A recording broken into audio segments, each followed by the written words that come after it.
नमस्कार, स्वागत करती हूँ आप सभी का मेरे इस चैनल इजी टू लर्न पे। बच्चों, आज मैं लेकर आई हूँ एक कहानी अतिथि देवो भव और इनके लेखक हैं आचार्य देवेंद्र नाथ शर्मा। देखिए ये क्या लिखना चाहते हैं। नाम नहीं बताऊंगा, पर कुछ बड़े लोगों के बारे में सुना है कि वे कभी खाना अकेले नहीं खाते हैं। कोई ना कोई आगंतुक उनके साथ अवश्य बैठता है। आगंतुक मतलब मेहमान। बड़ा चाहे मैं उतना न हूँ, पर इसका नाज मुझे भी है कि मैंने अकेले कब खाना खाया ये याद नहीं। एक अतिथि विदा नहीं लेते कि दूसरे आ धमकते हैं। मैं इसे अपना सौभाग्य मानता हूँ कि मेरे ऊपर लोगों की इतनी कृपा है। बचपन से सुनता आया हूँ कि बुद्धि होने पर पढ़ा भी है कि अतिथि देवो भव। पुराणों में कई कहानियाँ मिली जिनमें अतिथि सत्कार की महिमा की अपनी पराकाष्ठा है। लोगों ने अतिथि के आदर सत्कार में अपने हाथ से अपने पुत्र तक का वध करने में संकोच नहीं किया। राजा मोरध्वज का यश आज भी अक्षुण्ण है। जब अतिथियों को देवता ही मान लिया तो फिर उसके लिए अकरणीय क्या रहा। मैंने अतिथि शब्द के समानांतर एक दूसरा शब्द गढ़ा, असमय, यानी बिना किसी समय के, कभी भी। अतिथि का अर्थ है जिसकी कोई तिथि न हो, अर्थात आने का ना दिन निश्चिंत हो। मतलब कि जो पूर्व सूचना के अकस्मात टपक पड़े। ठीक उसी तरह असमय का अर्थ कीजिए कि जिसका समय नहीं हो, जो जब चाहे आए जाए और आने में ही नहीं जाने में भी असमय हो। तात्पर्य कि कब तक रहेगा कोई नहीं जानता, इसका कोई ठिकाना भी नहीं। अतिथियों से कभी घबराया जाए पर असमय से जरूर कांपता हूँ। कारण है कि मैं कामकाजी आदमी हूँ। इस युग में कौन कामकाजी नहीं है। जिसको देखिए वही व्यस्त है। व्यस्तता के मारे सब परेशान हैं। आजकल बड़प्पन दिखाने के लिए कई साधन हैं। उनमें एक यह कहना भी है कि क्या बताऊं साहब, खाना खाने तक की फुर्सत नहीं मिलती। नींद और चैन सब हराम है। बात बहुत गलत हो ऐसा नहीं। जिसको देखिए चेहरे पर हवाइयाँ उड़ रही हैं, नाक की सीध में दौड़ा चला रहा है। जिधर न नजर डालिए उधर ही भाग दौड़।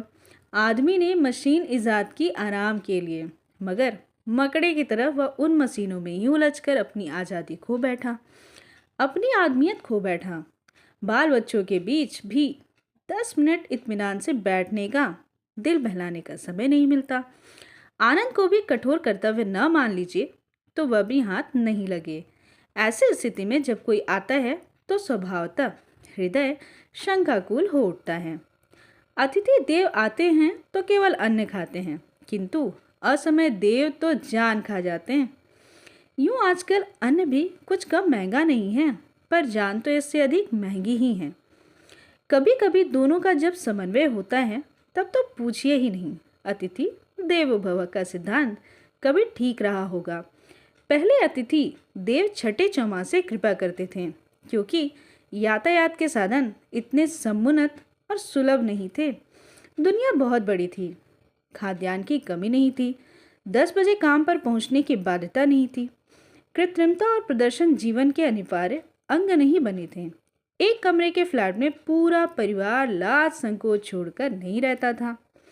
आसमान की तरह जीवन भी खुला था, पृथ्वी के समान हृदय भी विशाल था। अतः अतिथि देव का आना आनंद था। आज तो स्वयं खाने के लाले पड़े हैं, फिर अतिथि देव को क्या भोग लगाएं। जब अपने सोने के लिए ही जगह पर्याप्त नहीं है तो उनके लिए बिस्तर कहाँ बिछाएं। जब अपने प्रियजनों के बीच 10 मिनट बैठने का अवकाश नहीं है तो उनके साथ संलाप का 1 घंटा कहाँ से निकालें। मगर यह आपकी लाचारी आप तक ही रही।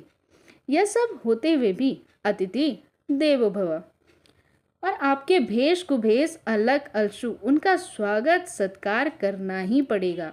आपको छोड़कर आखिर वे जाए भी कहाँ। आपसे बढ़कर उनका कोई आत्मीयत भी नहीं होता। अभी हाल में मेरे यहाँ एक अतिथि पधारे थे।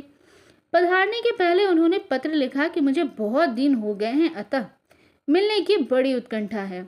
यूं गौण रूप से एक छोटा मोटा दूसरा काम भी हो। अब काम गौण था या मैं गौण था, यह आपसे क्या कहने की जरूरत है, पर चाहे जैसे भी हो उन्होंने मुझे याद किया। इसके लिए मैं उनका अनुग्रहित अवश्य करूँगा।